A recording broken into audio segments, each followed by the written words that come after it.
She whispered the words that would haunt her forever.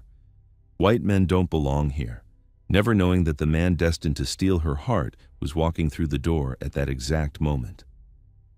Janelle Carter, the untouchable heiress with everything money could buy, was about to discover that love doesn't care about bloodlines, bank accounts, or the carefully constructed walls we build around our hearts.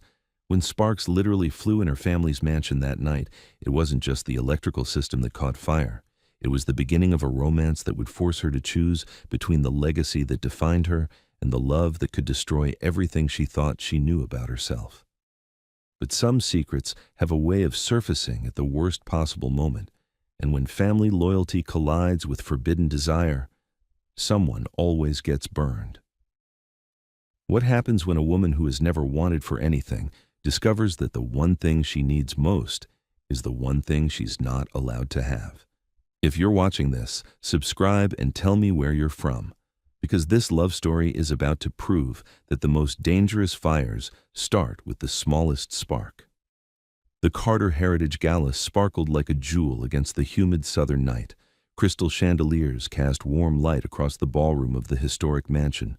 Women in silk gowns glided past men in crisp tuxedos. Everyone smiled, everyone belonged.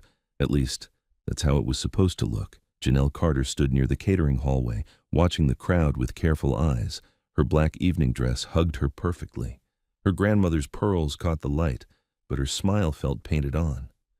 "The donors love this theme," Sylvie Hart whispered beside her. Sylvie was more than Janelle's assistant. She was the friend who knew when the smile wasn't real.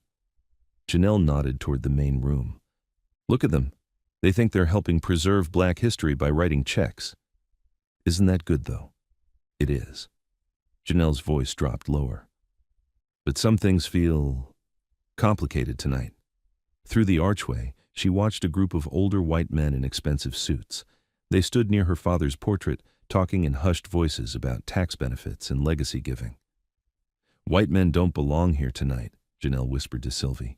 She meant the way they took up space, how they made everything about their comfort, the way they smiled like they owned pieces of her family's story. Sylvie's eyes went wide. "Janelle, you can't—" The lights flickered, once, twice. Then a low hum filled the air like an angry bee. "What was that?" someone called from the ballroom. The lights flickered again. This time, they stayed dim for 3 long seconds. Guests stopped talking. The string quartet's music wavered. Janelle felt her chest tighten. Nothing could go wrong tonight. Too many people were watching, too many cameras, too much money in the room. "Ma'am?" A security guard appeared at her elbow, radio crackling. "We've got an electrical issue. The event coordinator called someone. He should be here soon." "What kind of issue?" Janelle asked. "Smell in the basement. Hot wires, maybe. The guy on the phone said to keep everyone upstairs until he checks it out."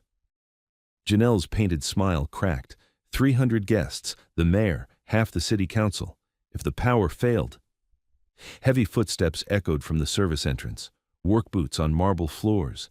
The sound made Janelle's stomach drop. A man appeared in the hallway. Tall, maybe 6'1", white, wearing clean jeans and a button-down shirt that looked pressed but not expensive.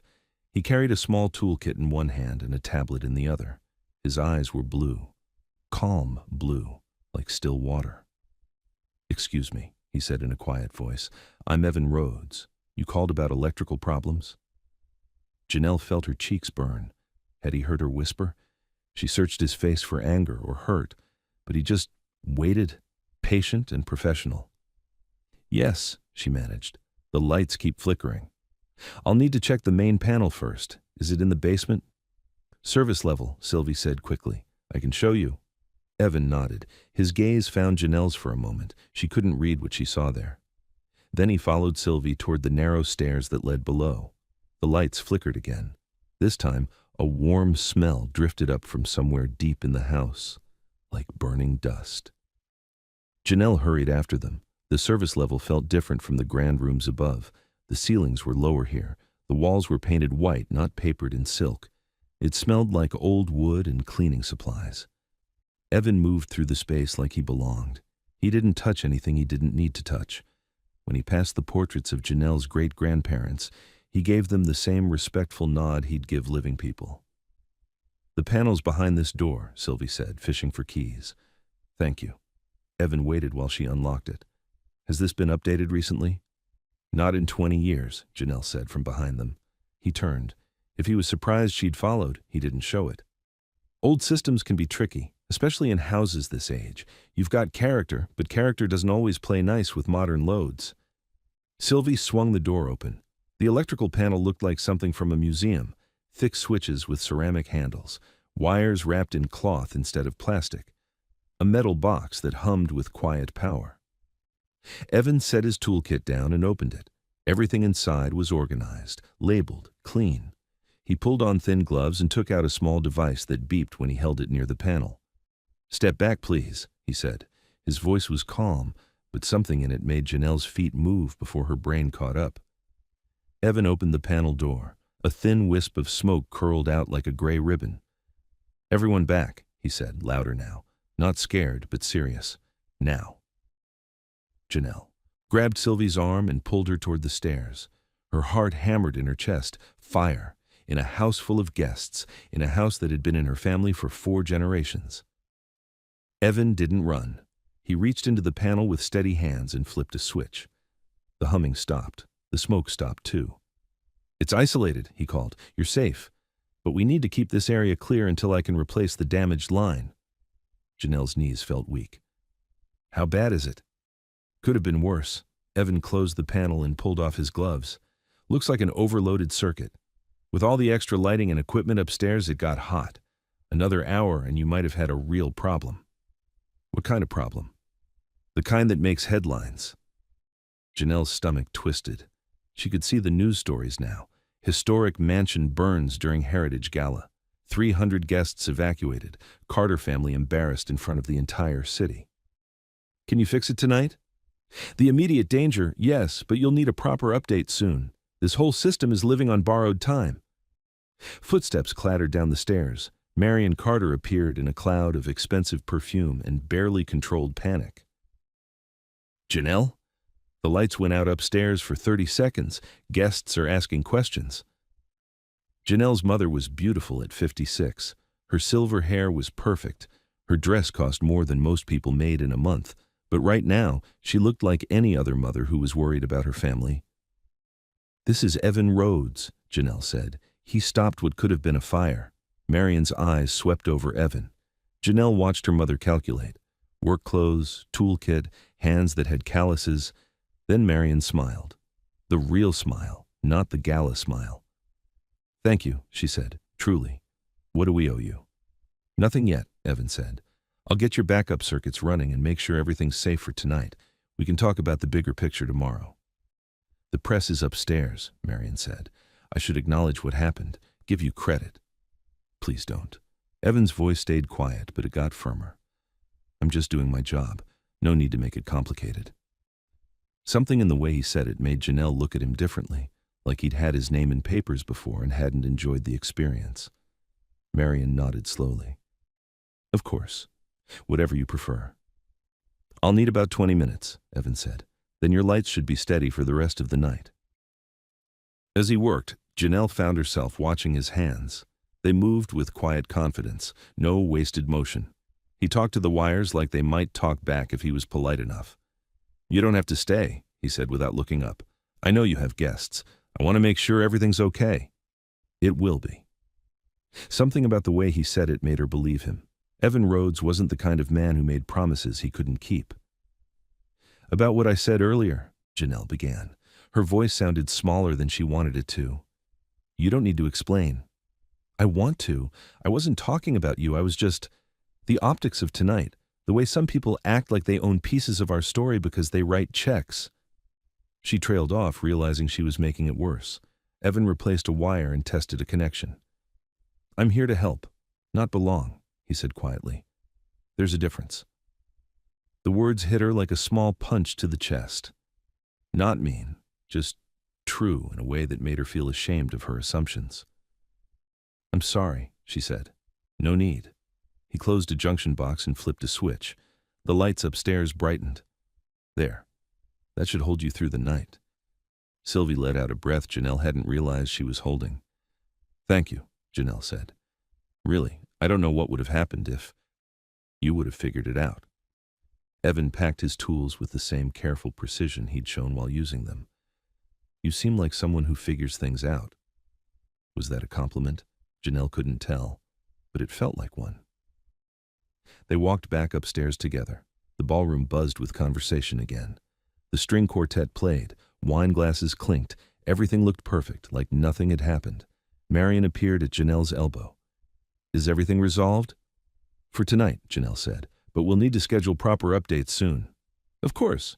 Mr. Rhodes, how do we arrange that? Evan handed her a simple business card, white cardstock with black letters, no fancy logo, just his name, Rhodes Electric, and a phone number. Call tomorrow if you'd like an estimate, he said. I'll work around your schedule. Marion studied the card like it held secrets. We'll be in touch. Evan nodded to both women and started toward the service entrance. Mr. Rhodes, Janelle called. He turned back. Thank you for everything. Something shifted in his blue eyes. You're welcome, Miss Carter. Then he was gone, work boots echoing down the marble hall. Janelle stood at the ballroom entrance watching the crowd. Everyone looked happy, safe. No one knew how close they'd come to disaster. He was nice, Sylvie said quietly. He was professional, Janelle corrected. Same thing sometimes. Janelle didn't answer. But later, when the last guest had left and she stood alone on the mansion's front balcony, she found herself looking toward the street where Evan's truck had disappeared into the humid night. The next morning came too early and too bright. Janelle sat in the mansion's kitchen, still in her robe, nursing her second cup of coffee. Sunlight streamed through windows that had watched 4 generations of Carter women drink their morning coffee in this same spot. Darius pushed through the swinging doors, already dressed for work in a gray suit that cost more than some people's cars. Her older brother had their mother's careful eyes and their father's practical mind. How bad? He asked, pouring himself coffee. The electrical situation or the social situation? Start with electrical. Janelle rubbed her temples. Old wiring, dangerous overload, could have been a fire. How much to fix it? Don't know yet. The electrician said he'd give us an estimate today. Darius sat across from her at the breakfast table their great-grandfather had built. What's he like? Professional, competent, quiet. Rich donors feel comfortable around him? Probably not. Janelle thought about Evan's work clothes, his careful manners, the way he'd avoided attention. Why? Because if we hire him for a big job, people will notice. Old houses, electrical updates, it's not invisible work. Janelle felt something twist in her stomach. So we should hire someone more expensive, someone who looks right for photographs? I'm saying we should think through all the angles, like we always do. That was true. The Carter family had survived 4 generations in the public eye by thinking through angles. Every decision got filtered through the same questions. How will this look? What will people say? How does this serve the family legacy? It was smart, it was careful, it was exhausting. He saved the gala, Janelle said. Maybe that matters more than optics. Darius studied her face. Maybe, or maybe we get a second opinion. Compare quotes, do our homework. Like we did with the lawyers, the accountants, the art restorers? Janelle heard her voice getting sharper. When do we stop hiring people who look right and start hiring people who do right? When doing right doesn't put the family at risk. The words hung between them like smoke. Darius wasn't wrong. But being right didn't make Janelle feel better. Her phone buzzed, a text from Sylvie. Staff photos from last night are great, media coverage positive, no one knows how close we came to disaster. Another buzz, this time from an unknown number. Ms. Carter, this is Evan Rhodes. I can come by this afternoon to assess the full electrical situation if convenient. No obligation. Janelle stared at the message. Professional. Polite. No presumption that he'd get the job just because he'd prevented a crisis. Who's texting? Darius asked. The electrician. He wants to come by this afternoon for an assessment. Darius nodded slowly. Good. We can get his quote and compare it with others. Or we could just hire him. He already knows the house. He proved himself last night. Janelle. Darius's voice got the careful tone he used when he was about to say something she didn't want to hear. You know I trust your judgment, but this feels personal. What do you mean? The way you looked at him last night, the way you're defending him this morning, just Make sure you're thinking with your head, not your heart. Heat rushed to Janelle's cheeks. It's not like that. Okay, it's not. I believe you. But his eyes said something different. Darius had the same gift their father had possessed. He could read people like books, especially family. Janelle's phone buzzed again, another text from Evan. Also wanted to say thank you for the apology last night. It wasn't necessary, but it was kind. She stared at the words. When was the last time someone had called her kind without wanting something from her? I'm going to tell him to come this afternoon, she said, for an assessment. For an assessment, she agreed. But as she typed her reply, Janelle wondered if she was lying to her brother or just to herself. The afternoon brought Evan Rhodes back to the Carter mansion, but this time he didn't come alone. A stocky man with gray temples and kind eyes followed him up the front steps, carrying a larger toolkit and what looked like architectural plans. Janelle watched them from the front window. Evan wore the same type of clothes as the night before. Clean jeans, pressed shirt, work boots that looked new. But in daylight, she could see details she'd missed. The careful way he held himself, the respect he showed for the house just in how he approached it. She opened the front door before they knocked. Ms. Carter, Evan said, this is Tomas Vega, my foreman. Hope you don't mind I brought backup. Tomas stepped forward with a smile. Ma'am, beautiful home. Thank you for trusting us to look at it. Of course. Please, come in. She led them through the front hall, past portraits of great-grandparents and great-great-grandparents, past furniture that had been new when her family first moved to this house in 1924, past windows that had watched the neighborhood change from farmland to suburb to historic district. Coffee? She offered when they reached the kitchen. If it's no trouble, Tomas said. Evan shook his head politely. I'm fine, thank you. But Janelle was already reaching for mugs. Something about having guests in her kitchen, real guests, not donors or photographers or people who wanted things, felt right, natural. Cream? Sugar? Black, please, Tomas said. Perfect after a long morning. Janelle poured 3 cups, keeping one for herself. She handed Tomas his coffee and found herself offering the second cup to Evan, even though he'd said no. Actually, he said quietly, that smells good. Thank you. Their fingers brushed when she passed him the mug. Just for a second. Just enough for her to notice that his hands were warm and careful, like everything else about him. So, she said, settling against the kitchen counter. What do you need to see? Everything, Tomas said. Evan told me about the issue last night. But in a house this age, one problem usually means more problems. We want to give you a complete picture. The good news, Evan added, is that we can probably work in phases, fix the immediate dangers first, then update systems over time. Keep the house livable while we work. Janelle sipped her coffee and studied his face. You've done this before? Historic homes? Few times. People want to preserve the character but make things safe. It's possible, just takes more planning. More expensive? Sometimes, but usually worth it in the long run. Tomas pulled out the architectural plans. These are from the city records, original electrical layout from 1924. Mind if we spread these out? Janelle cleared space on the breakfast table. The plans showed her house as it had been nearly a century ago. Simpler electrical needs, fewer outlets, no air conditioning, no modern appliances, no 3-story sound system for galas. The bones are good, Evan said, studying the drawings. Whoever designed this knew what they were doing. But bones aren't enough anymore. For the next hour, they walked through the house together. Evan tested outlets with his beeping device. Tomas took notes on a tablet. They asked questions about which rooms got used most, where the family spent time, what events the house needed to support. In the basement, they found 2 more problems. In the attic, they found 3. Each issue got photographed, measured, noted in careful detail. How bad? Janelle asked when they finished. Honest answer? Evan leaned against his truck in the circular driveway. You're living with some risk. The main panel needs complete replacement. Half the branch circuits are overloaded. The grounding system is 60 years out of date. Janelle's stomach dropped. How much risk? You could probably go another year without disaster, Tomas said. Probably, but why chance it? So what do you recommend? Evan pulled a small notebook from his shirt pocket. He'd been writing in it throughout their tour. Phase 1. Replace the main panel and fix the immediate hazards. Should take a week, maybe less. Phase 2. Update all the main circuits. Phase 3. Add capacity for modern needs. Whole job could take a month, but you'd be safer after Phase 1. Ballpark cost?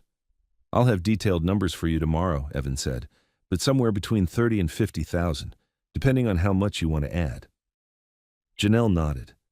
It was less than she'd feared, more than she'd hoped. One more question, she said.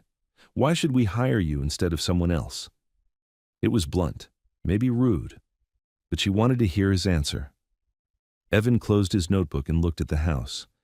Because I care about doing it right more than doing it fast. Because I understand that this isn't just a building, it's your family's home. And because I won't disappear when the job gets complicated.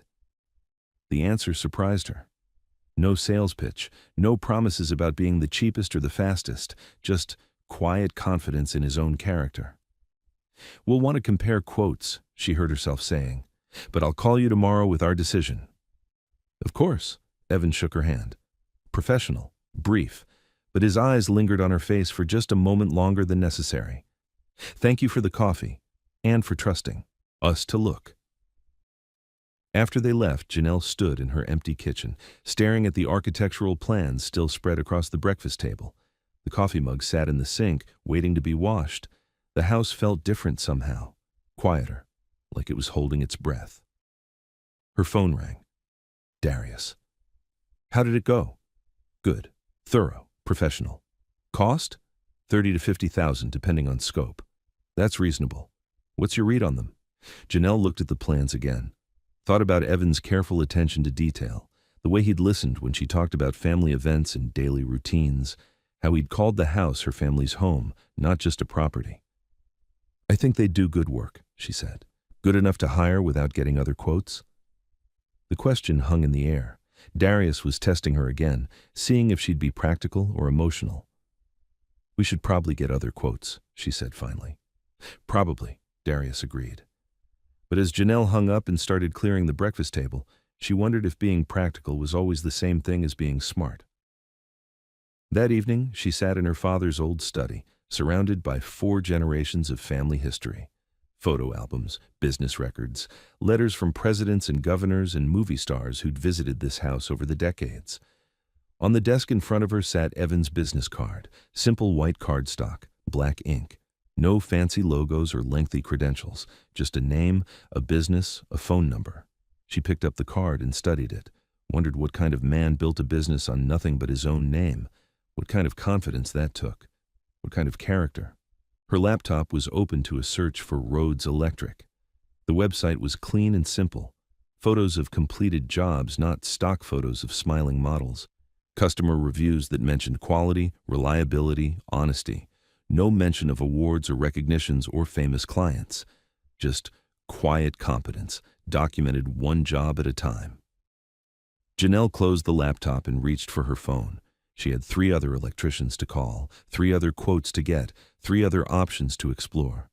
But as she sat in her father's chair, surrounded by the history of careful decisions and calculated risks, she found herself thinking about smoke curling from an electrical panel, about steady hands and calm voices, and a man who'd said, "I'm here to help, not belong." Tomorrow, she would make the practical choice. Tonight, she wondered what would happen if she made the brave choice instead. The next morning brought Marcus Williams through the kitchen service door, camera bag slung over his shoulder and tablet in hand. Marcus had worked for the Carter family for 3 years, documenting events and managing their digital presence. He was good at his job. Maybe too good. "Morning, Miss Carter," he said, setting up his equipment on the counter. "Ms. Sylvie said you wanted photos of the electrical work for insurance. Records?" Janelle nodded, though she hadn't actually requested documentation. That was Sylvie's idea. Cover all the bases, document everything, protect the family's interests. Smart thinking, even if it felt a little cold. "Just background shots," Janelle said. "Nothing intrusive. The workers deserve to do their jobs in peace." "Of course, I'll be invisible." At 9:30, Evan's truck pulled into the circular drive. Janelle watched from the kitchen window as he and Tomas unloaded equipment. They moved with easy efficiency, like partners who'd done this dance 100 times before. She'd made her decision at 6 that morning, sitting in bed with coffee and courage. 3 other contractors were scheduled to give quotes over the next 2 days. But watching Evan test circuits in her basement last night, seeing how he treated her family's home with quiet respect, that meant something. The practical choice and the brave choice turned out to be the same choice. Janelle opened the front door before they knocked. "Good morning," she said.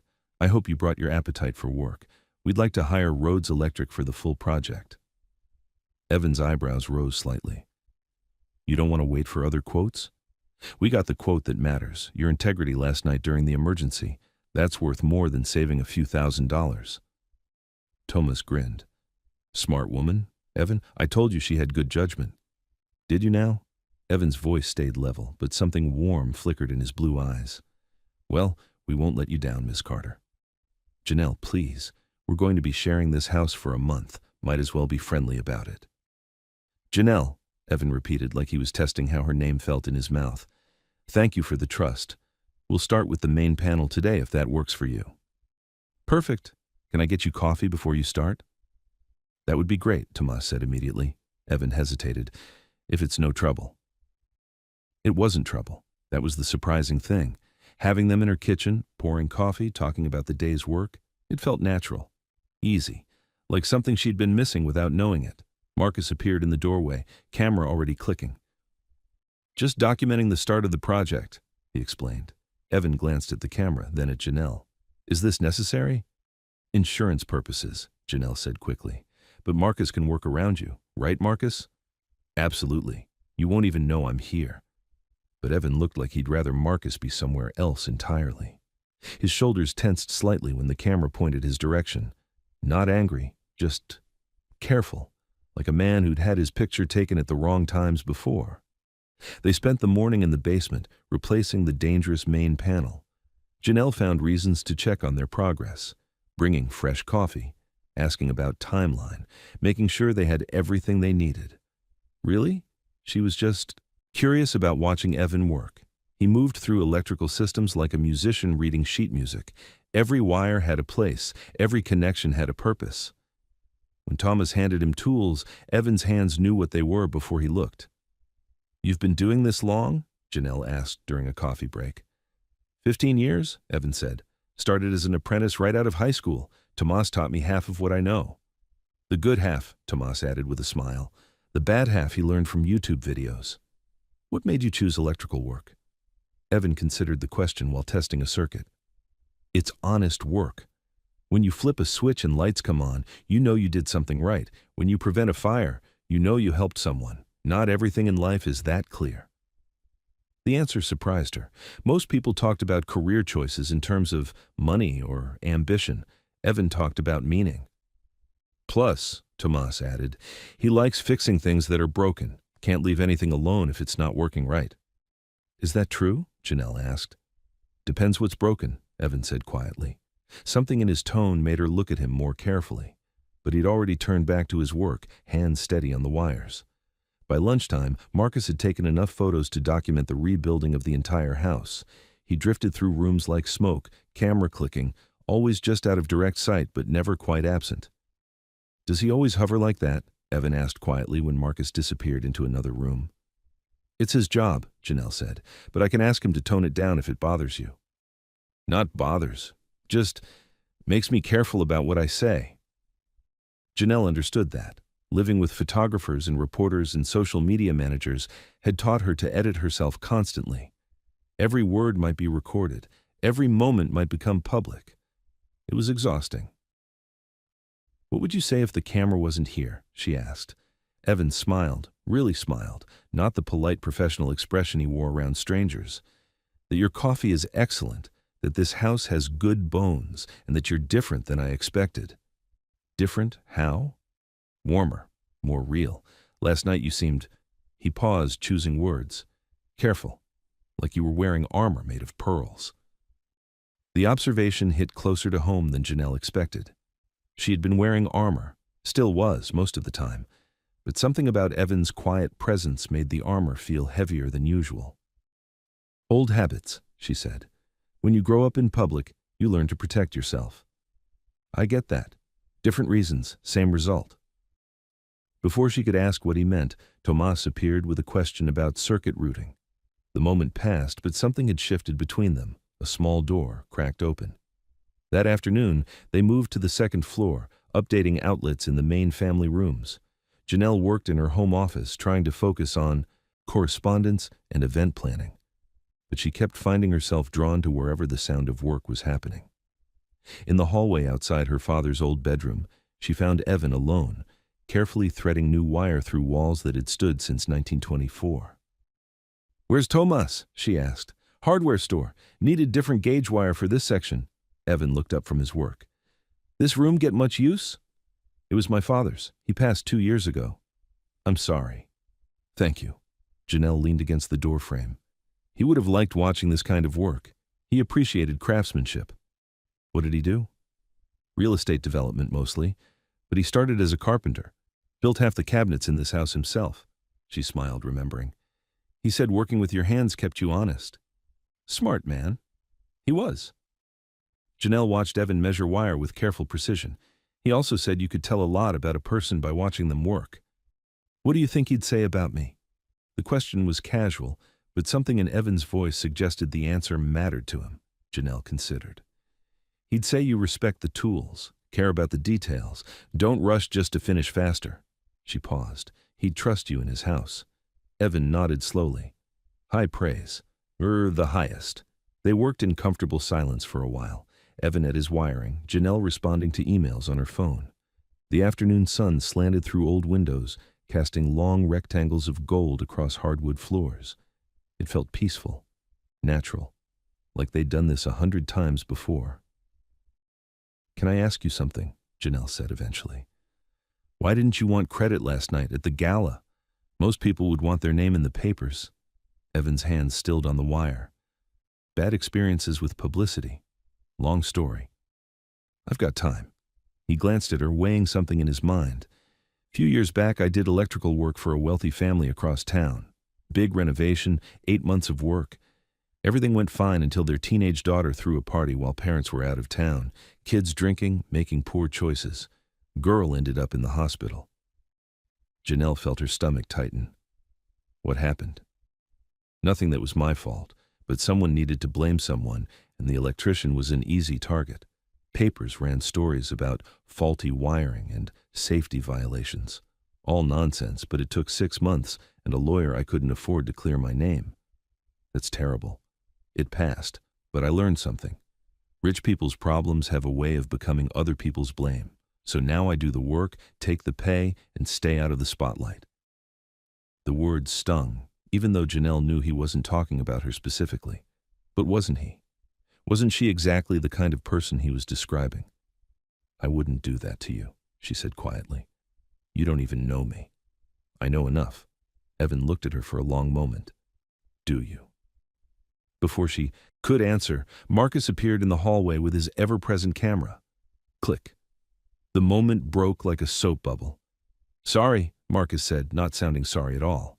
Great natural light in here. Mind if I get a few shots of the work progress? Evan turned back to his wiring without answering. His shoulders went tense again, the easy openness from moments before disappearing behind professional walls. Actually, Marcus, Janelle said, I think we have enough documentation for today. Why don't you work on editing what you've got? Marcus looked surprised. You sure? I was hoping to get some shots of... I'm sure. Thanks.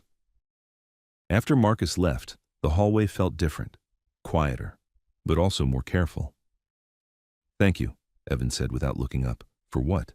For understanding. That evening, Janelle sat in her kitchen with Sylvie, picking at a salad while her friends scrolled through Marcus's photos from the day. These are good, Sylvie said, turning her tablet so Janelle could see. Professional, respectful, shows the quality of work without making it look like a construction zone. The photos were good. Marcus had an eye for composition, for capturing work in progress without making it look chaotic. But Janelle found herself focusing on the shots that included Evan, the way he looked serious and competent, the careful attention in his posture, the way his eyes found the camera with something that looked almost like wariness. He doesn't like being photographed, Janelle observed. A lot of contractors are camera shy. They're not used to it. It's more than that. Janelle thought about their conversation in her father's room. He's had bad experiences with publicity. What kind of experiences? Janelle summarized what Evan had told her about the false accusations and legal troubles. Sylvie listened with growing concern. That's horrible. But also, Sylvie paused, choosing words carefully. Also something to keep in mind. What do you mean? I mean, he's clearly been burned by wealthy clients before, so he might be extra sensitive about this job. About you? About me how? Janelle. Sylvie set down her tablet and gave her friend the look that meant a difficult conversation was coming. You like him. He's doing good work. You like him as more than a contractor. Janelle felt heat rise in her cheeks. That's ridiculous. Is it? You personally delivered coffee to him 3 times today. You spent an hour in the hallway where he was working, and you're looking at these photos like you're memorizing his face. I was being a good host. You were flirting. The word hung in the kitchen air like smoke. Janelle wanted to deny it, but denial would be a lie. She had been flirting, in her careful way, testing the waters, seeing how he responded. So what if I was? She said finally. So everything. This isn't some random guy you met at a coffee shop. This is someone working in your home on your family's most valuable asset, someone who's already told you he has complicated feelings about wealthy clients, someone who... Sylvie gestured around the kitchen, taking in the marble counters and custom cabinetry and crystal chandelier. Someone who lives in a completely different world than you do. Each word landed like a small slap, true, but painful. Maybe different worlds isn't always bad, Janelle said. Maybe not, but you need to be careful, for his sake and yours. After Sylvie left, Janelle sat alone in her kitchen, thinking about worlds and boundaries and the way Evan's eyes had warmed when she had asked what he would say if cameras weren't around. Her phone buzzed, a text from Darius. How's the electrical work going? She started to type, fine, then stopped. Started again, better than expected. They're very professional. Good. Mom mentioned you seemed happier today. Everything okay? Janelle stared at the question. When was the last time someone had noticed she seemed happier? When was the last time she'd actually felt happier? Everything's fine, she typed back. Just nice to see progress on something that needed fixing. But as she turned off the kitchen lights and headed upstairs to her room, Janelle wondered if she was talking about the house's electrical system or something else entirely. The next morning brought rain and complications. Janelle woke to the sound of water drumming against her bedroom windows. The weather forecast had called for scattered showers, but this looked like the kind of storm that turned scattered into steady. Downstairs, she found Evan and Tomas in the kitchen, studying weather reports on Tomas's phone while nursing cups of coffee. Morning, she said. How bad is it? Bad enough, Tomas replied. We can work inside today, but some of the outdoor connections will have to wait. How much will that delay things? Day or 2, maybe less if it clears up quick. Evan looked apologetic. Sorry, weather's the one thing we can't control. No apology needed. These old houses have waited 90 years for proper electrical updates. They can wait 2 more days. Evan smiled at that. You're very understanding for someone who could probably snap her fingers and make the rain stop. If I had that kind of power, don't you think I would have used it by now? Good point. They spent the morning working on interior circuits in the family room. With Marcus absent, even he wasn't dedicated enough to brave the downpour for routine documentation. The atmosphere felt more relaxed. Janelle found herself lingering in the room longer than necessary, straightening books that didn't need straightening, adjusting flowers that looked fine already. Anything to stay close to the quiet conversation between Evan and Tomas as they worked. Hand me that wire stripper, Evan said. The blue handles or the red handles? Blue. Red ones are too aggressive for this gauge. You and your tool prejudices. It's not prejudice. It's precision. Every job needs the right tool. What about every woman needs the right man? Tomas asked with a grin. Evan paused in his work. Different conversation entirely. Is it though? Same principle. Right fit for the situation. Janelle pretended to be absorbed in rearranging a bookshelf, but she was listening to every word. What's your point, Tomas? No point. Just making conversation. Uh-huh. Fine. My point is, maybe you should ask the nice lady if she wants to grab coffee sometime. You know, when we're not rewiring her entire house. Janelle's hands stilled on the books. Her heart did something complicated in her chest. That would be inappropriate, Evan said quietly. Why? You're both adults, both single, both clearly interested. We're not clearly anything, and even if we were, mixing business with... He trailed off, seeming to realize Janelle might be listening. The room went quiet except for the rain against the windows. I should let you work, Janelle said, her voice coming out smaller than intended. No need to leave on our account, Tomas said cheerfully. We're just running our mouths. But Evan's shoulders had gone tense again. The easy comfort of the morning had evaporated, replaced by careful professional distance. Janelle escaped to her home office, but she couldn't concentrate on email or event planning or any of the tasks that usually kept her busy. Instead, she kept replaying Tomas's words, both clearly interested. Was she clearly interested? Was Evan? More importantly, what would she do if he was? Around noon, the rain stopped. Sunlight broke through the clouds like a promise of better weather ahead. Janelle heard Evan and Tomas talking about outdoor work, making plans to take advantage of the break in the storm. She found them on the back patio, looking at the electrical connections that fed power to the workshop and garage buildings. Excuse me, she said. I'm going to make a sandwich run to that place downtown. Can I bring you both something? That's very kind, Tomas said, but we brown-bagged it today. You sure? It's no trouble. Actually, Evan said, if you're going anyway, I wouldn't mind that turkey club they do. Been thinking about it since yesterday. Janelle felt an unexpected flutter of pleasure. With everything on it? How did you remember that? Good memory for details. Their eyes met and held for just a moment. Then Evan looked away, but not before she caught something warm and interested in his expression. Turkey club it is. Tomas, you sure you don't want anything? I'm sure, but thank you for asking. The drive downtown gave Janelle time to think about appropriate boundaries between clients and contractors, about different worlds and shared coffee cups, about the way Evan's hands moved with such careful precision, whether he was working with wires or reaching for a coffee mug, about whether she was making a mistake, or finally, making a move. The sandwich shop smelled like fresh bread and possibility.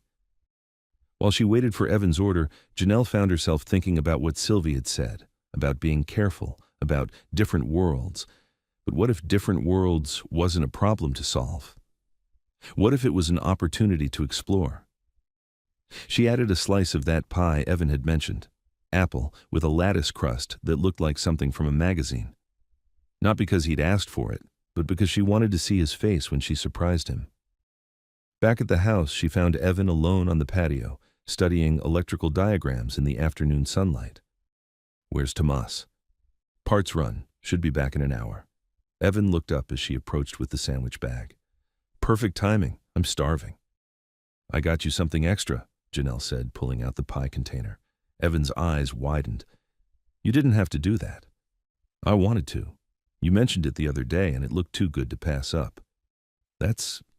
He paused, seeming to search for the right words. That's very thoughtful. Thank you. They sat at the small patio table, sharing the afternoon sun and easy conversation. Evan told her about growing up in a family where everyone worked with their hands, carpenters, mechanics, electricians, stretching back 3 generations.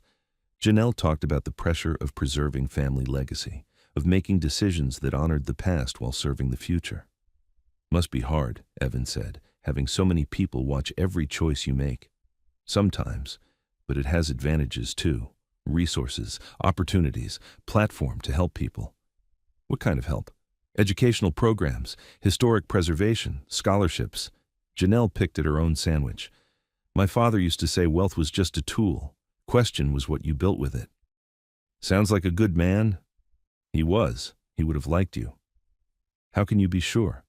Because you think about your work the way he thought about his, not just getting paid, but making things better. Evan considered this while tasting the pie. This is incredible, by the way. Worth the trip? Definitely. He studied her face. Can I ask you something? Why are you being so nice to me? The question caught her off guard. What do you mean? Coffee delivery, lunch runs, pie surprises. That's above and beyond typical client service. Janelle felt heat rise in her cheeks. Maybe I'm just a nice person. Maybe, or maybe Thomas was right earlier. Her heart did that complicated dance again. About what? About us both being interested in something more than electrical work. The words hung in the afternoon air between them, honest, direct, a little bit brave. And what if he was right? Janelle asked quietly. Evan set down his fork and looked at her with those calm blue eyes. Then we'd have to decide what we want to do about it. What do you want to do about it? Honestly, I want to ask you to dinner. Somewhere that doesn't have anything to do with electrical panels or family mansions. Somewhere we can just talk without worrying about who might be watching. That sounds nice. But you're right about the complications, the different worlds thing. The fact that you're working in my house for the next 3 weeks. So we wait until the job's finished? Janelle thought about 3 more weeks of careful professional distance, of pretending she didn't look forward to his truck in her driveway each morning, of acting like his smile didn't make her feel more awake than she'd felt in months. Or, she said slowly, we could acknowledge that we're both adults who can handle a little complexity. Are you suggesting what I think you're suggesting? I'm suggesting dinner, tomorrow night, somewhere quiet where we can figure out if this, she gestured between them, if this is worth exploring. Evan smiled, not the polite professional smile, but the real one that reached his eyes. I'd like that very much. Before either of them could say more, Tomas's truck pulled into the driveway. The moment scattered, but it left something warm and hopeful in its wake. So tomorrow? Janelle asked as they cleared the lunch dishes. Tomorrow, Evan agreed. I know a place. That evening, Janelle sat in her bedroom, staring at her closet like it held the answers to questions she wasn't sure how to ask. What did you wear to dinner with a man who'd seen you in everything from evening gowns to coffee-stained robes? What did you wear when you weren't sure if you were making the smartest decision of your life or the most foolish? Her phone rang. Darius. How's the electrical work progressing? Good. They should finish on schedule. Everything going smoothly? Something in his tone made her careful. Why do you ask? Sylvie mentioned you seemed happy lately. Thought I'd check in. Janelle closed her eyes.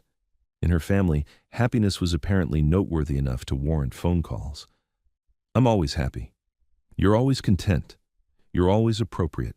Happy is different.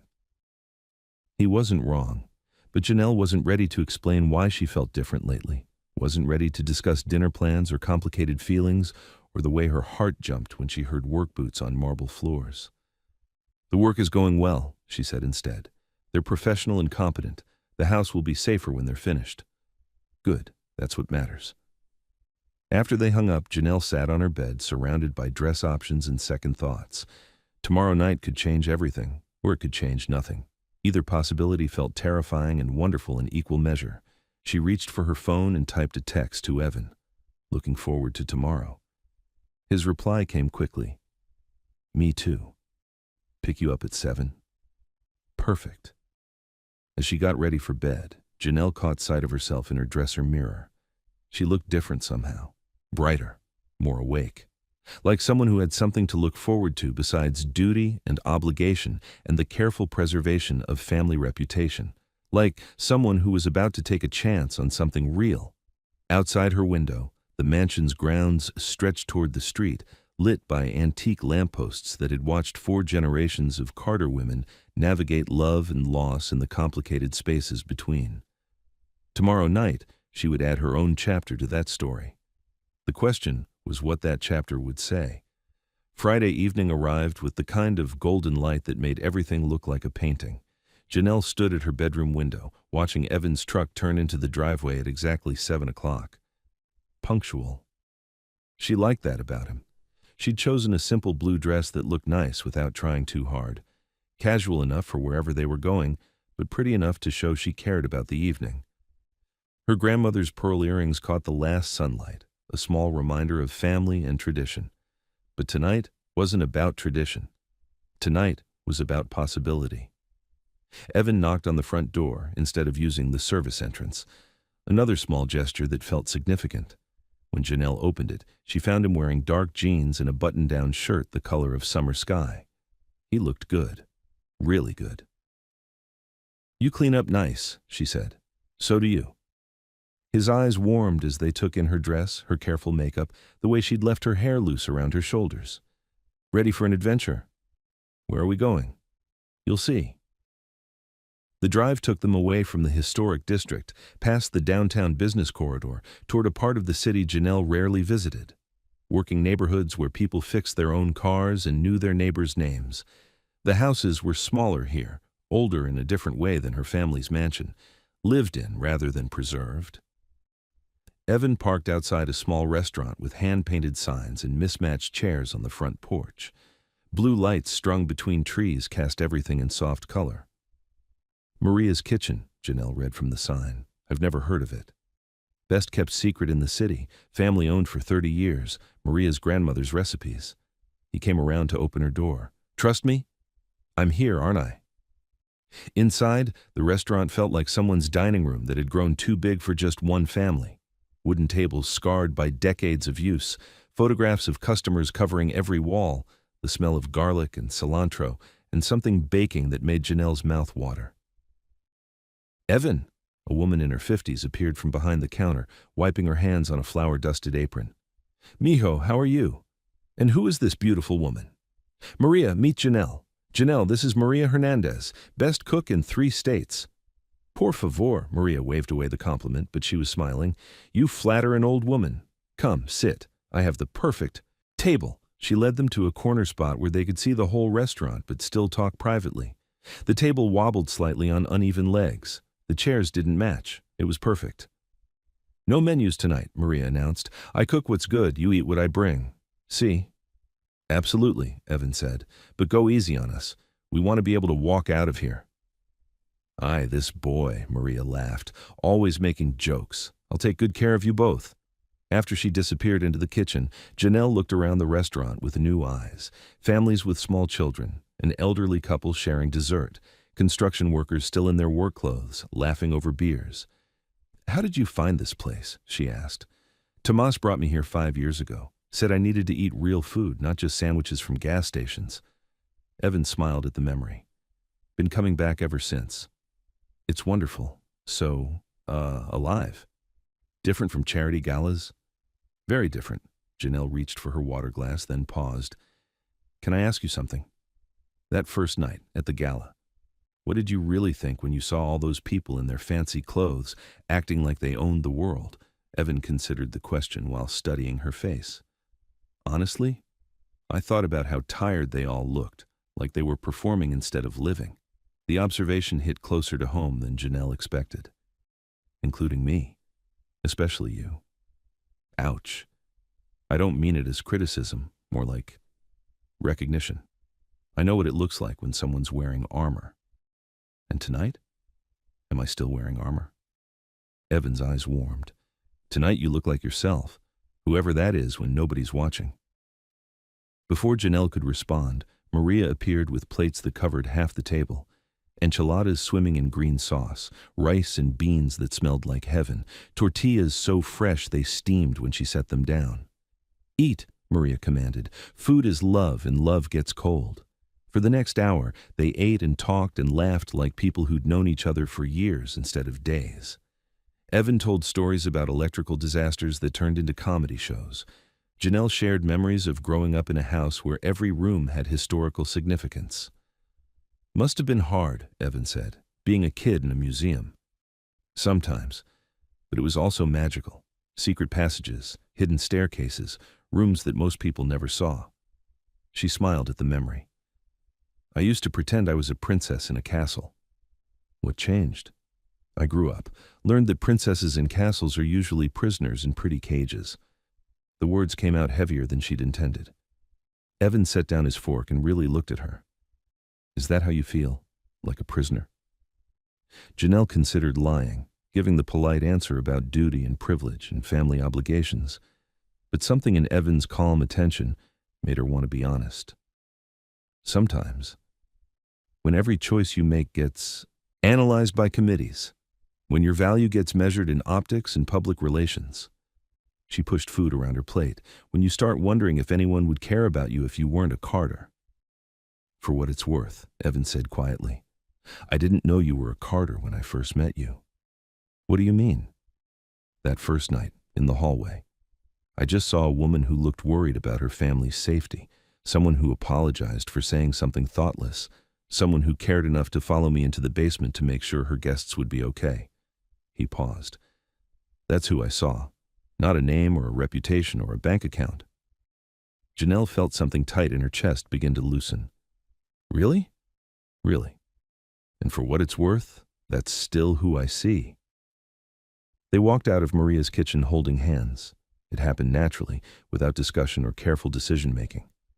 As they left the restaurant, Evan offered his arm to help her down the uneven front steps. But when they reached the sidewalk, neither of them let go. Thank you for dinner, Janelle said as they approached his truck. That was exactly what I needed. What did you need? To remember what it feels like to just be a person, not a Carter or an heiress or a spokesperson for family values, just Janelle. Evan stopped walking and turned to face her. Under the string lights from Maria's porch, his eyes looked almost navy blue. I like Janelle, he said simply. Do you? Very much. She stepped closer, drawn by something she couldn't name and didn't want to resist. Evan? Yeah? I'm going to do something that's probably inappropriate for a woman in my position. What's that? I'm going to kiss you. His smile was answer enough, but when she rose on her toes to reach him, he met her halfway, his hands gentle on her waist, his mouth warm and careful against hers. The kiss lasted exactly as long as it should have. Not too brief to matter, not too long to be anything but perfect. When they separated, Janelle felt like she was glowing from the inside out. Definitely inappropriate, Evan murmured against her forehead. Worth it, though? Absolutely. The drive back to her house passed too quickly. They talked about everything and nothing, hands linked across the truck's center console, the radio playing softly in the background. Can I see you tomorrow? Evan asked as he walked her to the front door. You're going to see me tomorrow anyway. You're rewiring my kitchen. That's not what I meant, Janelle smiled. I know what you meant. And yes, you can see me tomorrow. Maybe we could have dinner here. I make a decent pasta. I'd like that very much. Another kiss, softer and sweeter than the first. Then Evan was driving away, taillights disappearing into the warm night, leaving Janelle standing on her front steps feeling like everything had changed. Inside the quiet house, she climbed the stairs to her room with a lightness she hadn't felt in months, maybe years. In the mirror above her dresser, she looked like a woman who'd been thoroughly and properly kissed, like someone who had something wonderful to look forward to, like someone who was falling in love. Saturday morning brought complications disguised as family breakfast. Janelle woke early, humming without realizing it, already planning the evening ahead. Evan would finish the kitchen work by 5. She'd cook something simple but good. They'd eat by candlelight and talk about everything except electrical systems. But when she came downstairs, she found Marion in the kitchen with coffee and a concerned expression. Good morning, sweetheart. You're up early for a Saturday? Couldn't sleep. It wasn't entirely true, but it wasn't entirely false either. She'd lain awake thinking about blue eyes and gentle hands and the way it felt to be seen as herself instead of her family name. The electrical workers will be here soon? Around 8, I think. Janelle poured herself coffee and tried to look casual. Should finish the kitchen updates today. Good. I've been thinking about what comes next. Something in her mother's tone made Janelle careful. What do you mean? The museum board reception next Friday. You'll need an escort, and Andrew Morrison has expressed interest. Andrew Morrison, banker's son, Harvard MBA, perfect resume, perfect teeth, perfect ability to look good in photographs at charity events.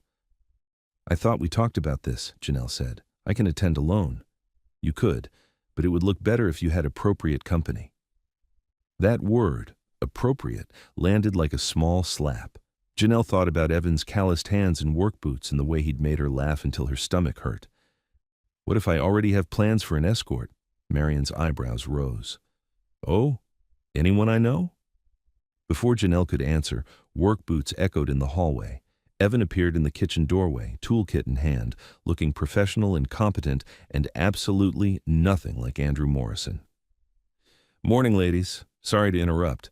Wanted to check if it's okay to start in here or if you need the kitchen for anything first." "Perfect timing," Marion said with a smile that didn't reach her eyes. "We were just discussing next Friday's museum reception. You know how these old families love their social obligations." Janelle caught the subtle emphasis on old families and felt heat rise in her cheeks, but Evan just nodded politely. "I'll try to have everything wrapped up well before then. Don't want construction noise during your event planning." "How thoughtful," Marion said. "Janelle, we should let Mr. Rhodes work. Could we continue our conversation in the study?" It wasn't a request. In the study with the door closed, Marion settled into her father's old chair and fixed Janelle with a look that meant business. "He seems nice," Marion began. "Professional, competent. He is. And you're attracted to him." Janelle felt like she'd been punched in the stomach. "What makes you think that?" "Sweetheart, I've been watching you for 28 years. I know what you look like when you're interested in a man. The question is what you plan to do about it."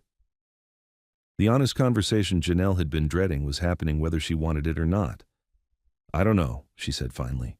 "Well, you need to figure it out, and quickly." "Why?" Marion leaned forward. "Because tomorrow's society section is running a photo spread from the Heritage Gala. 12 pages of pictures, including several of you and Mr. Rhodes working together during the electrical crisis." Janelle's blood went cold. "What kind of pictures?" "Nothing scandalous, but..." Marion pulled a tablet from her desk drawer and opened it to a photo that made Janelle's heart sink. The image showed her and Evan in the basement hallway, standing closer together than strictly professional. Her hand was on his arm. Both of them were smiling, looking at each other instead of the camera. The caption read, "Crisis Management. Janelle Carter coordinates with emergency electrician during Heritage Gala Power issue." "It's innocent," Janelle said, but even she could hear how weak that sounded. "Is it?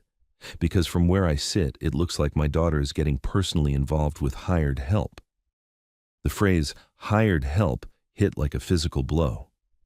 "His name is Evan Rhodes. He owns his own business. He's a skilled professional who prevented what could have been a disaster. And I'm grateful for that. But gratitude and romance are two different things." "Who said anything about romance?" Marion's look could have cut glass. "Janelle Elizabeth Carter, do not lie to me. I know the difference between professional courtesy and personal interest. So do newspaper editors."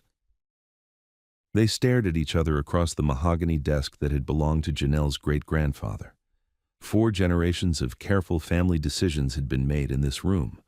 4 generations of choosing reputation over personal preference. "What are you saying?" Janelle asked quietly. "I'm saying be careful. Your choices reflect on the entire family, the foundation, the charitable work we do, the people who depend on us."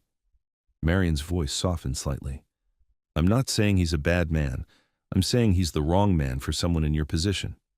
Because he works with his hands instead of sitting behind a desk. Because he lives in a different world than we do. Because mixing those worlds rarely ends well for anyone involved." Before Janelle could respond, her phone buzzed. A text from Sylvie. "Need to talk. ASAP. Got some info about the museum reception photo situation." Her stomach dropped. "What photo situation?" Another text. "Call me. Now." Janelle looked at her mother, at the tablet showing her and Evan in what looked like an intimate moment, at the study walls lined with portraits of Carter, family members who'd always made the proper choices. "I need to take this," she said. But as she left the study, Janelle wondered if it was already too late for careful choices. If maybe, for once in her life, she was going to have to choose between doing the right thing for her family and doing the right thing for herself. And if maybe, for once, those two things couldn't be the same thing. The phone call with Sylvie made everything worse. Janelle paced her bedroom while her friend delivered news that felt like a series of small explosions. "Marcus forwarded that basement photo to someone," Sylvie said without preamble. "Not the newspaper, someone in the staff chat group. It's been circulating with commentary." "What kind of commentary?" "The kind that suggests you're personally interested in the electrician. There's even a caption going around. From the basement to the ballroom." Janelle sat heavily on her bed. Who's saying this? Does it matter? Point is, it's out there, and it's going to get back to your mother if it hasn't already. It already has. She showed me the newspaper photo this morning. Shit. What did she say? That I need to be more careful, that my choices reflect on the family. Janelle rubbed her temples. She wants me to take Andrew Morrison to the museum reception. The banker's son? Janelle, no. Why not? He's safe, appropriate, exactly what everyone expects. Because you don't want him. You want the electrician. The words hung in the air like an accusation, true, but painful to hear out loud. It doesn't matter what I want, Janelle said finally. Of course it matters. It's your life. Is it? Sometimes I'm not sure. After they hung up, Janelle lay on her bed staring at the ceiling, listening to the sounds of work happening in her kitchen, Evan's voice mixing with Tomas's, tools against countertops, the small sounds of problems being solved with careful hands and quiet competence. She thought about the previous night, about dinner at Maria's kitchen, and the way Evan had looked at her like she was someone worth knowing, about the kiss under string lights and the promise of something real, about how all of that felt like a beautiful dream that was ending too soon. Around noon, she made herself go downstairs. She found Evan alone in the kitchen, running new wire behind the cabinets. He looked up when she entered, his face brightening with the kind of smile that made her heart do complicated things. Hey, he said, perfect timing. Want to see how the new outlets turned out? Sure. He showed her the work, explaining how the updated circuits would handle modern appliances safely. His hands moved with easy confidence as he demonstrated the new switches, tested the connections, made sure everything was exactly right. It's beautiful work, she said, and meant it. Thanks. Should serve your family for another 50 years. Easy. 50 years. The phrase made her chest tight. Would she still be here in 50 years? Still making careful choices about appropriate escorts and family obligations? Evan, she began, then stopped. How did you tell someone that last night had been perfect, but perfect wasn't enough to overcome reality? Everything okay? He set down his tools and really looked at her. You seem distant today. I need to talk to you about something. Something in her tone made him go very still. All right. There was a photo from the gala of us in the basement. It's going to be in tomorrow's paper. What kind of photo? Nothing bad exactly, but we're standing close, smiling. It looks personal. Evan nodded slowly. I see. And there are rumors. Staff gossip about us spending time together, people making assumptions. What kind of assumptions? Janelle forced herself to meet his eyes. That we're involved romantically. We are involved romantically. The simple statement hit like a small punch. I know, but that's the problem. Evan leaned back against the counter, arms crossed. Explain that to me. My mother thinks it's inappropriate. The family reputation, the foundation work, the way things look in public. The words felt like glass in her throat. She wants me to take someone else to the museum reception next Friday, someone more suitable. Someone like Andrew Morrison?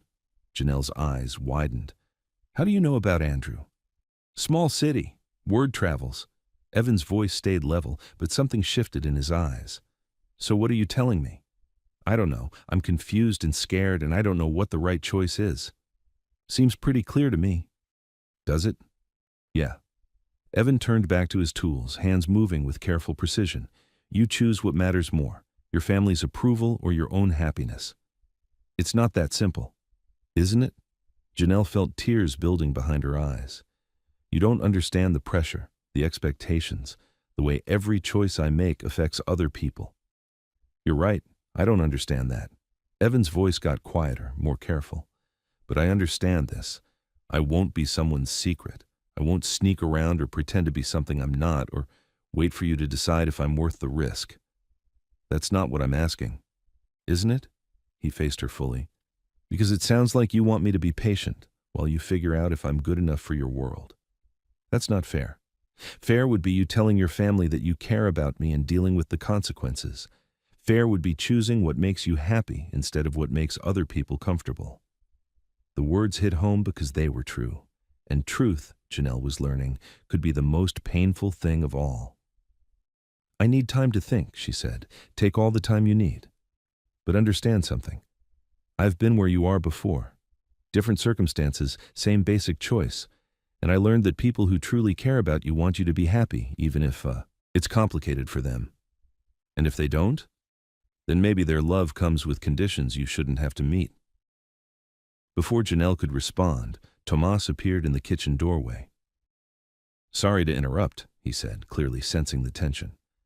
"But we need to wrap up for the day. Got an emergency call across town." Evan nodded, already packing his tools with the same careful precision he brought to everything else. "We'll finish up Monday morning. Just a few small things left." "Okay," Janelle managed. "Thank you for everything." Evan met her eyes one last time. "You're welcome. For everything." After they left, Janelle stood alone in her partially rewired kitchen, surrounded by the evidence of work done well and choices left unmade. Outside, the afternoon sun painted everything in golden light, but inside felt cold and dim.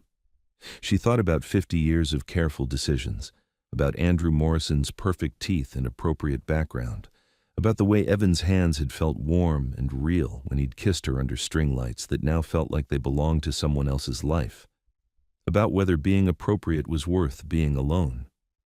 That evening, Darius found her sitting on the back patio, watching the sun set behind trees that had been planted by her great-grandfather. "Rough day?" he asked, settling into the chair beside her. "You could say that. Want to talk about it?" Janelle looked at her brother, 3 years older, infinitely more practical, always ready with advice she usually didn't want to hear. "Did you ever want something you couldn't have?" she asked. "Sure. Doesn't everyone? I mean, really want something. Something that would change everything." Darius was quiet for a long moment. "Are we talking about the electrician?" Janelle's head snapped up. "How did you? Small house, thin walls. And Mom called me after her conversation with you this morning." "Of course she did. She's worried about you. She's worried about appearances." Same thing in her mind. Darius studied his sister's face. "What's this really about, Janelle?" "I don't know. Maybe I'm tired of always doing the right thing for everyone except myself. Maybe I want to know what it feels like to make choices based on what I want instead of what's expected." "And what do you want?" The question hung in the evening air between them, honest and direct and impossible to avoid. "Him," Janelle said quietly. "I want him. Even if it's complicated?" "Especially because it's complicated." Darius nodded slowly. "Then maybe the question isn't what you want. Maybe it's what you're willing to risk to get it." "What do you mean?" "I mean, Mom's going to fight you on this. The foundation board will have opinions. Some donors will care, others won't. There'll be gossip and speculation, and probably some uncomfortable conversations." Each word felt like a small weight added to her shoulders. "But," Darius continued, "you're 28 years old. You've spent your entire adult life being exactly what this family needed you to be. Maybe it's time to figure out what you need you to be. And if I choose wrong, then you choose wrong, but at least you choose." After Darius left her alone on the patio, Janelle sat watching stars appear one by one in the darkening sky. Somewhere across the city, Evan was probably having dinner with his mother, talking about work and weather and anything except complicated heiresses who couldn't decide what they wanted. Somewhere else, Andrew Morrison was probably planning what to wear to the museum reception, confident that the right family connections and appropriate background would win him the appropriate escort. And here she sat, caught between the life she'd always lived and the life she might want to live, wondering if courage was something you found or something you chose. Her phone buzzed. A text from an unknown number. "This is Ruth Rhodes, Evan's mother. Could we meet for coffee tomorrow? I think we should talk." Janelle stared at the message, heart pounding. Evan's mother wanted to talk. That couldn't be good news. But as she typed her response, "Yes, what time and where?" Janelle realized she was tired of being afraid of difficult conversations, tired of making decisions based on what might go wrong instead of what might go right. Tomorrow she would listen to what Ruth Rhodes had to say. Then she would decide, once and for all, whether she was brave enough to choose happiness over safety, whether she was brave enough to choose love. Sunday morning found Janelle sitting in a downtown coffee shop she'd never been to, waiting for a woman she'd never met, about to have a conversation that could change everything. Ruth Rhodes arrived exactly on time, moving carefully with a walking cane but carrying herself with quiet dignity. She was smaller than Janelle had expected, maybe 5'4", with silver hair pulled back in a simple bun and eyes the same calm blue as her son's. "Janelle?" Ruth approached the table where Janelle sat, nursing her second cup of coffee and her first real case of nerves in years. "Mrs. Rhodes, thank you for meeting me. Call me Ruth, please." The older woman settled into her chair with a slight wince. "And thank you for agreeing to coffee with a complete stranger. I know this must seem odd." "A little," Janelle admitted, "but I'm glad you reached out." Ruth studied Janelle's face with the same careful attention her son brought to electrical systems. "You're prettier than he said. And he said you were very pretty." Heat rose in Janelle's cheeks. "He talks about me?" "More than he should, probably. More than he usually does about anyone," Ruth smiled. "My son is not a man who shares his feelings easily. When he does, I pay attention." "What did he tell you?" "That he met someone special, someone who makes him laugh, someone who sees past his work clothes to the man. Underneath," Ruth's eyes grew serious, "someone who's struggling with what that might mean." Janelle felt like Ruth could see straight through her. "Did he tell you about the complications?" "He told me about your different worlds, about family pressure and social expectations, about photos in newspapers and gossip that makes private feelings public." Ruth sipped her coffee. "What he didn't tell me was what you plan to do about it." "I don't know," Janelle said honestly. "I've never been in this situation before." "What situation is that?" "Wanting something I'm not sure I'm allowed to want." Ruth was quiet for a long moment, stirring cream into her coffee with careful attention. "Can I tell you something about my son?" she finally said. "Please." "Evan was married once, 5 years ago. Beautiful girl, good family. Everything looked perfect on paper." Ruth's voice grew gentle. "But she decided she couldn't handle being with a man who worked with his hands. Said it wasn't the life she wanted, the future she'd imagined. Broke his heart into pieces." Janelle felt something cold settle in her stomach. "I'm not her." "No, you're not. But you're facing the same choice she faced. And Evan is terrified you're going to make the same decision she did." "He told you that?" "He didn't need to. I can see it in how carefully he talks about you, like he's afraid saying too much will make you disappear." The words hit home because they were probably true. Janelle had been holding back, keeping walls up, protecting herself from getting in too deep. "What do you want me to do?" she asked. "I want you to be honest, with him and with yourself." Ruth leaned forward. "If you're not sure about him, if you think he might not be worth the complications, then let him go now. Don't string him along while you decide if he fits into your world. And if I'm sure, then fight for him the way you'd want someone to fight for you." Ruth reached into her purse and pulled out a small photo. It showed a younger Evan in military dress uniform standing next to a man who could only be his father. "Evan served 4 years in the Army before he became an electrician," Ruth said. "Learned about leadership and loyalty and what it means to have someone's back when things get hard. He doesn't give his heart easily. But when he does, it's completely. Forever." Janelle stared at the photo, seeing Evan in a different light. He never mentioned military service. He doesn't talk about it much, but it shaped him. Taught him that some things are worth fighting for, even when the odds aren't good. "Mrs. Rhodes, Ruth, what are you really asking me?" The older woman smiled, and for a moment she looked exactly like her son. "I'm asking if my boy found someone who's willing to fight with him instead of against him, someone who sees his worth even when other people don't. And if I'm not that person, then you're not. And that's okay too. But don't waste his time figuring it out. He's been hurt enough." After Ruth left, Janelle sat alone in the coffee shop for another hour, staring at her phone and the decision she could no longer postpone. She had 2 text messages waiting, one from Andrew Morrison. "Looking forward to Friday evening. Shall I pick you up at 7? And one from her mother. "Spoke with the museum board about your escort situation. Everything is arranged with Andrew." 2 messages that made her choice for her. 2 messages that locked her into the safe, appropriate path she'd been walking her entire life. But as Janelle read them, she realized something important. She didn't want safe anymore. She wanted real. She typed a response to Andrew. "I'm sorry, but I need to cancel for Friday. Something important has come up." Then she called her mother. "Janelle, darling, I was just thinking about, Mom, I'm not taking Andrew to the museum reception." Silence on the other end of the line. "What do you mean?" Marion's voice grew careful. "I mean, I'm going with Evan Rhodes. And before you argue, let me explain why." "Janelle." "No, let me finish. I've spent 28 years making choices based on what other people think is appropriate. 28 years putting family reputation before personal happiness, and I'm tired of it. This is about more than just you. Is it? Or is it about the same fear that's controlled this family for 4 generations? Fear of what people will say. Fear of not being perfect enough. Fear of choosing love over convenience." Marion's voice got sharper. "That's not fair. Neither is asking me to give up someone who makes me happy because he doesn't look right in photographs." "Janelle, you barely know this man." "I know enough. I know he's honest. I know he works hard. I know he treats people with respect regardless of their bank account.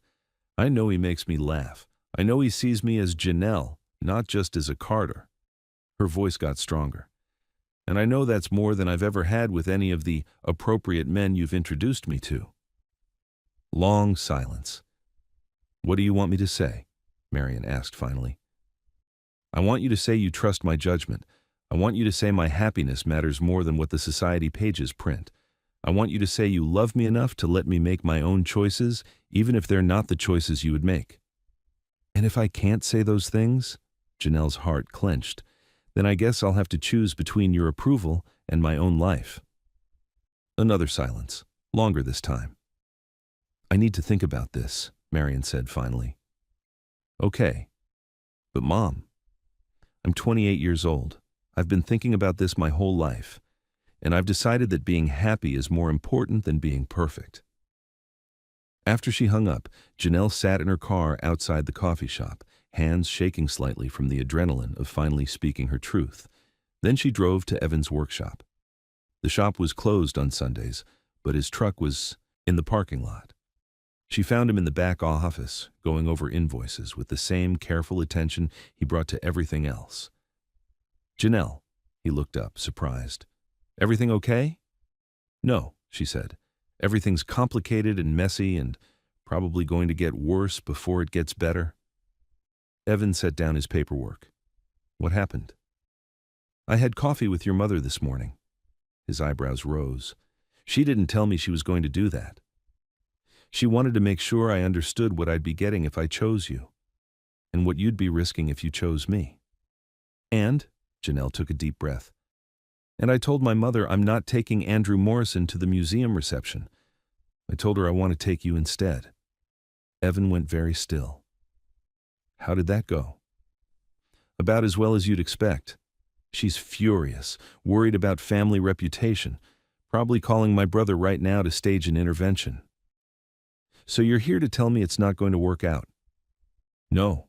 Janelle stepped closer. "I'm here to tell you I'm tired of making safe choices. I'm here to ask if you're brave enough to help me make a dangerous one." Something shifted in Evan's expression. "What kind of dangerous choice?" "The kind where we stop sneaking around and start being honest about what this is, where I introduce you as my boyfriend instead of just the electrician, where we see what happens when we choose each other in daylight instead of hiding in shadows." Evan stood up, moving around the desk until he was close enough to touch her face. "Are you sure? Because once we do that, there's no going back. People are going to talk. Some of them aren't going to be nice about it. Let them talk.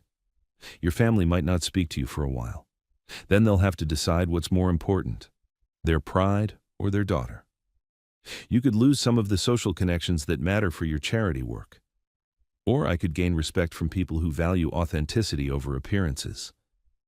Evan smiled, the real smile that reached his eyes and made her heart do complicated dances. "When you put it like that, so you're in, even though it's going to be messy?" "Especially because it's going to be messy." He pulled her close. "But I have one condition." "What's that?" "No more apologizing for choosing me. No more acting like you're doing something wrong by wanting to be happy. We're good people who care about each other. There's nothing shameful about that." Janelle felt something tight in her chest, finally let go. Deal. And one more thing. Yeah? I love you. The words hung in the air between them, honest and brave and a little bit terrifying. I love you too, Janelle said, realizing she'd probably loved him since that first night when he'd calmly prevented disaster without asking for credit. When he kissed her this time, it felt like coming home. Monday morning brought the newspaper photos and exactly the reaction Janelle had expected. The society section featured a full spread from the Heritage Gala, including 3 photos of her and Evan working together during the electrical crisis. The photographer had captured moments of genuine connection, her hand on his arm, both of them laughing at something he'd said, the careful attention with which he explained the electrical problems while she listened. The captions were neutral enough.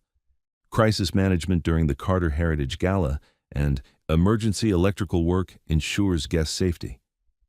But anyone with eyes could see that the interaction looked personal. Janelle's phone started ringing at 7 a.m. First call, Sylvie, with damage control suggestions and a list of reporters who might want statements. Second call, Darius, with a mixture of concern and admiration for her bold, strategic choice.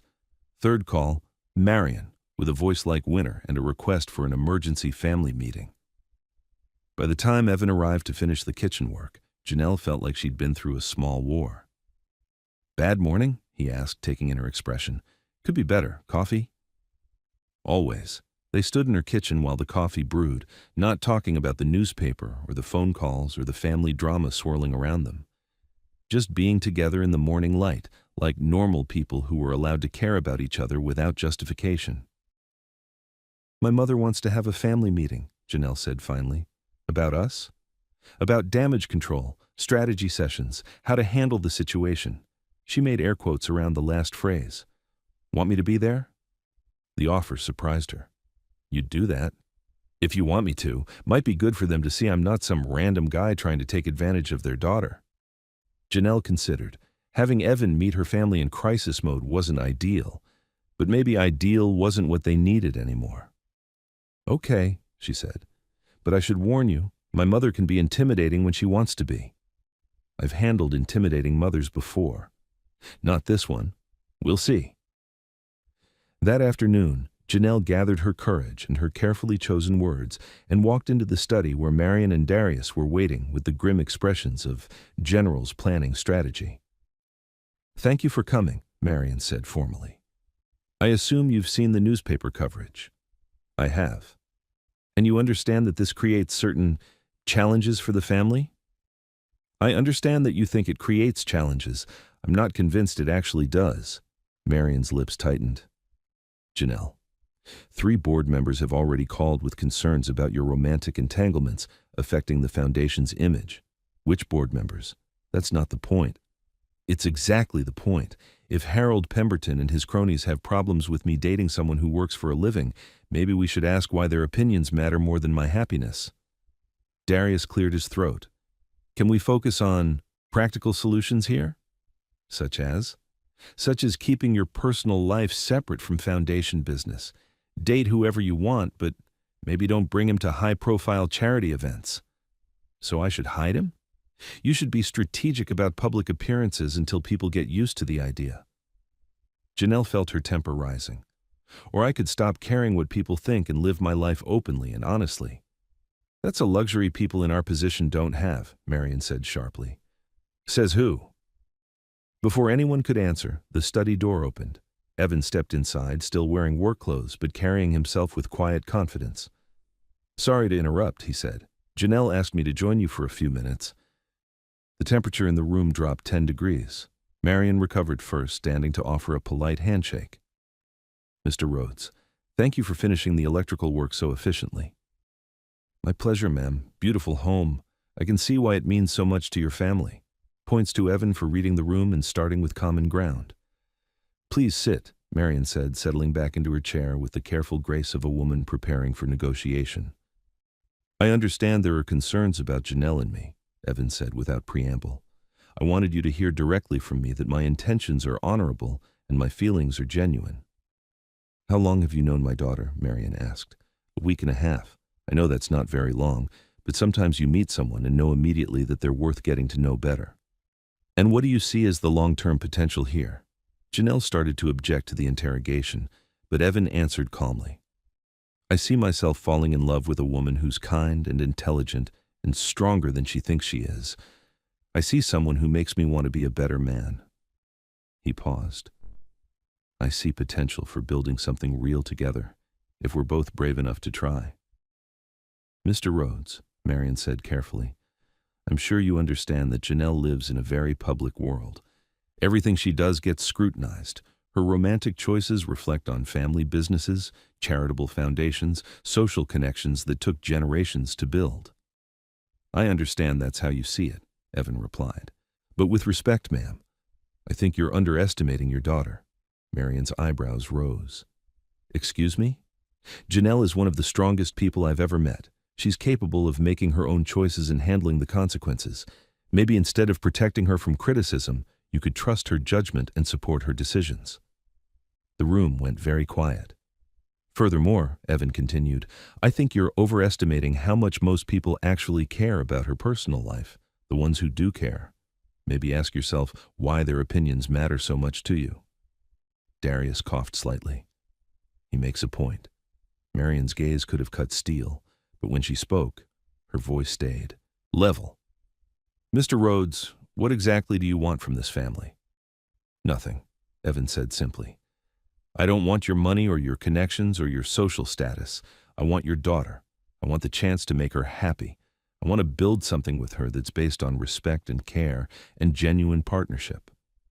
And if that creates problems for the family business, then we'll face those problems together. But I won't ask Janelle to choose between her family and her happiness. That's not love. That's emotional blackmail. The words hung in the air like a challenge. Marion stared at Evan for a long moment, clearly reassessing everything she thought she knew about him. You have strong opinions for someone who's known our family for 10 days, she said finally. I have strong opinions about how people should treat each other, Evan corrected. And I think Janelle deserves to be loved for who she is, not managed like a public relations problem. Before Marion could respond, Janelle's phone rang. She glanced at it and saw Sylvie's name. Sorry, this might be important, she answered, putting it on speaker. Sylvie, what's up? Where are you? I've been trying to reach you all afternoon.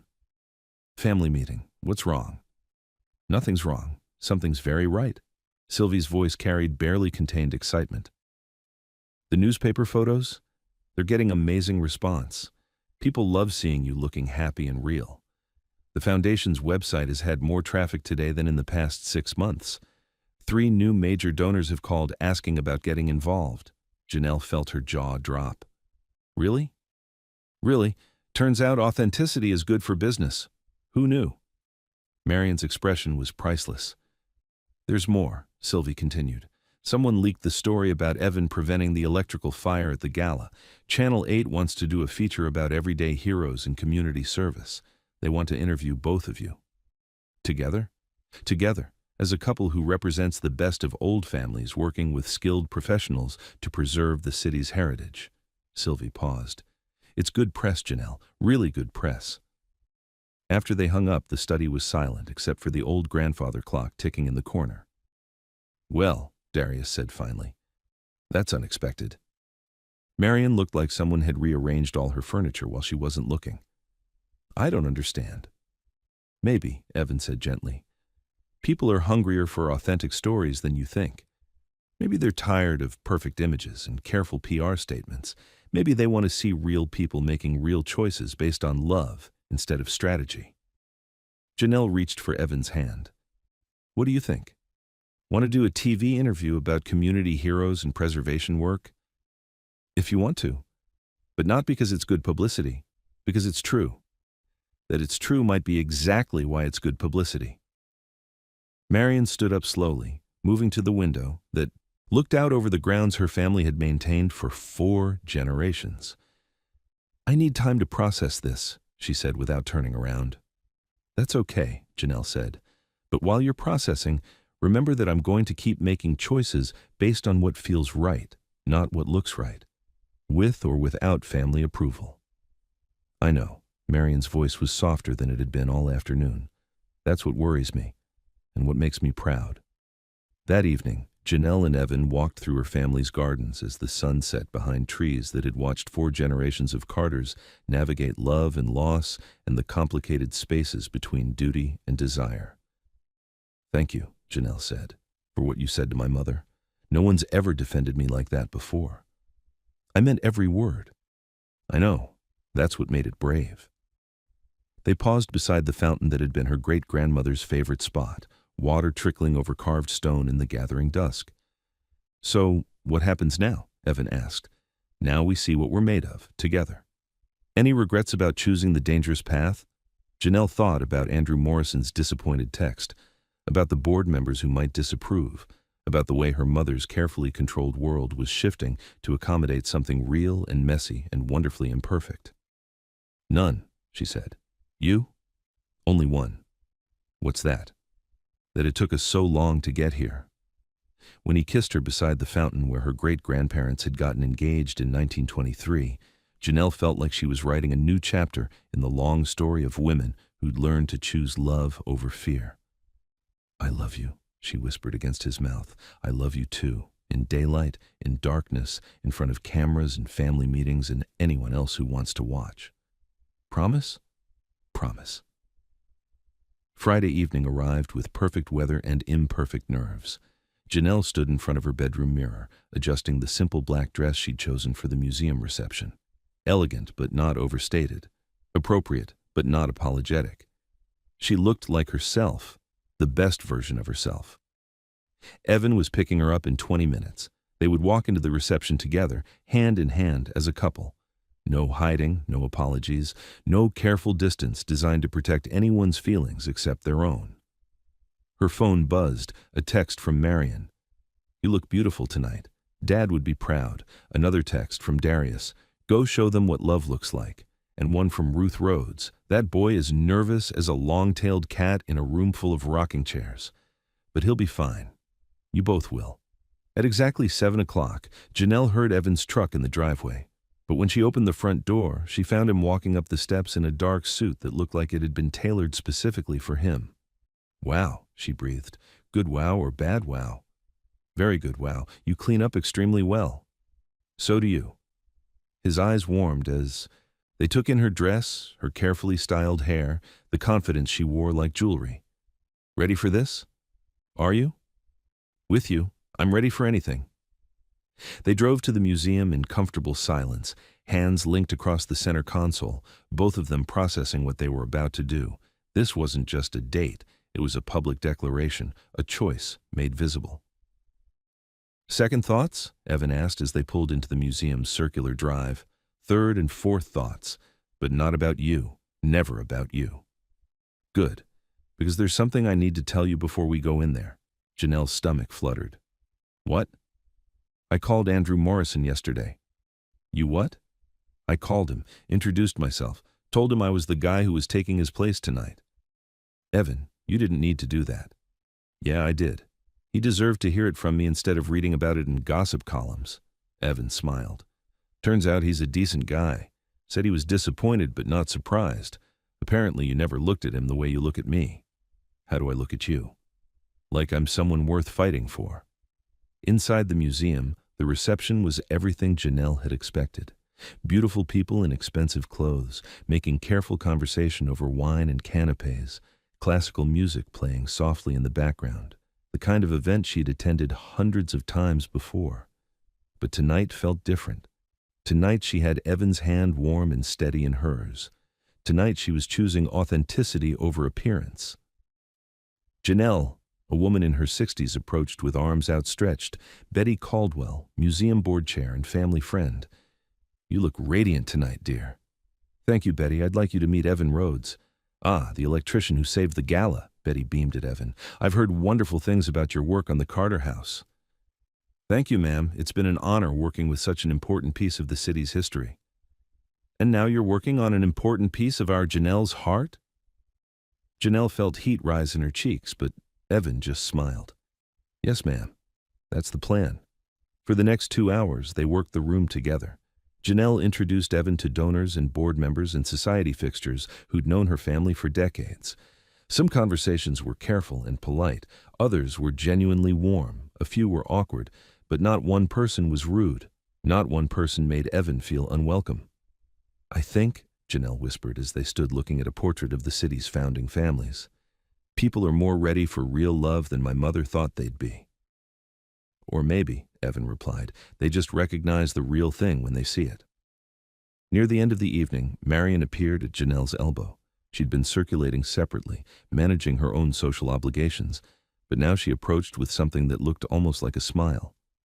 "Mr. Rhodes," she said formally, "are you enjoying the evening?" "Very much. Thank you for including me." "Actually, I have a confession to make."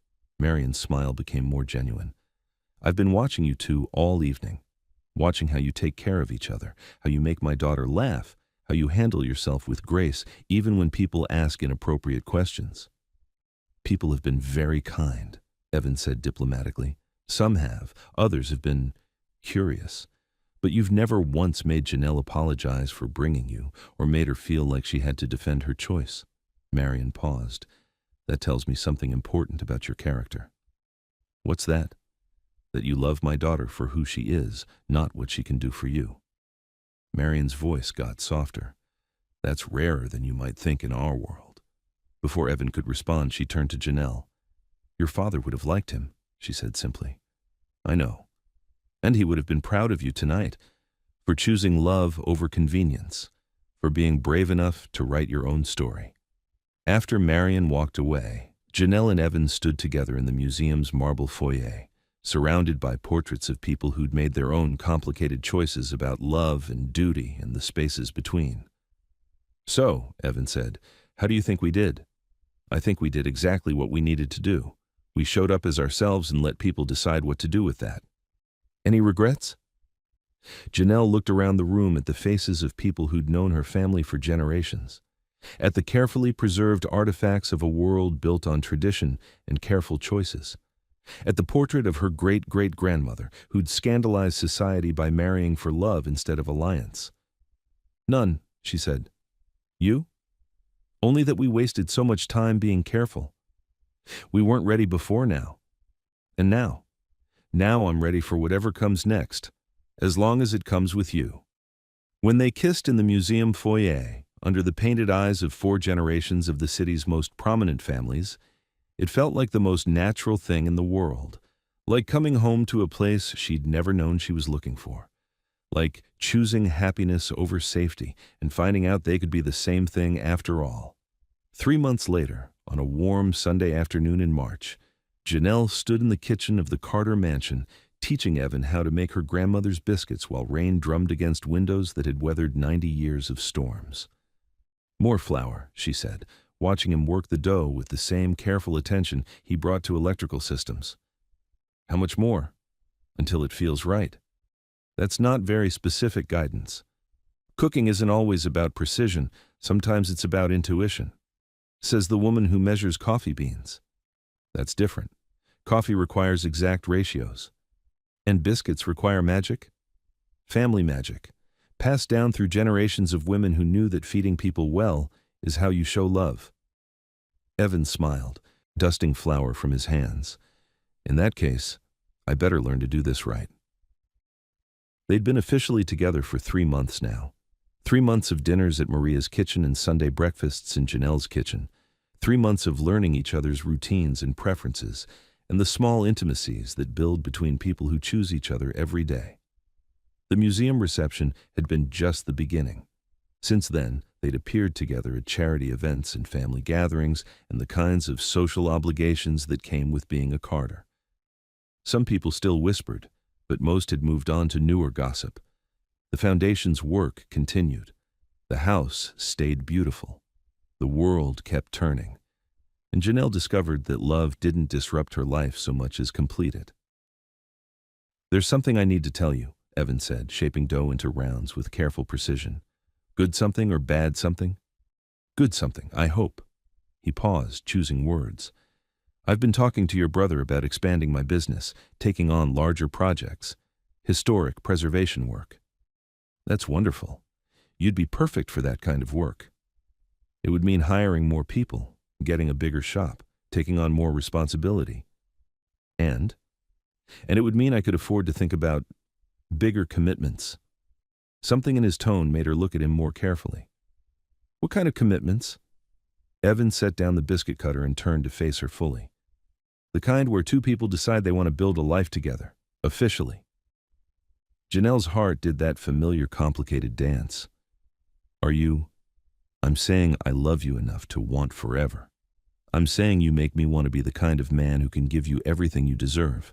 I'm saying, if you're interested in the idea of marriage, I'd very much like to be the man you marry. The words hung in the kitchen air between them, honest and brave and full of possibility. That's not exactly a proposal, Janelle said, though her smile was bright enough to light the whole room. That's because I haven't properly proposed yet, but I wanted to make sure you'd be open to the idea before I planned something that might embarrass us both. And if I said I'd be very open to the idea, then I'd start planning something worthy of you. Something worthy of us, she corrected. Us, Evan agreed. When he kissed her beside the kitchen counter where 4 generations of Carter women had made biscuits and decisions and the choice between safety and love, Janelle felt like every choice she'd ever made had led her exactly where she was supposed to be. I love you, she whispered against his mouth. I love you too, in kitchens and ballrooms and anywhere else life takes us. Promise? Promise. Outside, the rain slowed to a gentle patter against windows that had seen love stories begin and end and begin again. Inside, the oven timer chimed, announcing that their biscuits were ready, golden brown, and perfect, like everything they were building together, like the life they were choosing, one careful decision at a time. As they sat at the breakfast table that had belonged to Janelle's great-grandfather, eating warm biscuits with honey and talking about the future they were going to build together, Janelle realized something important. Sometimes the bravest thing you could do was choose love. And sometimes, if you were very lucky, love chose you back.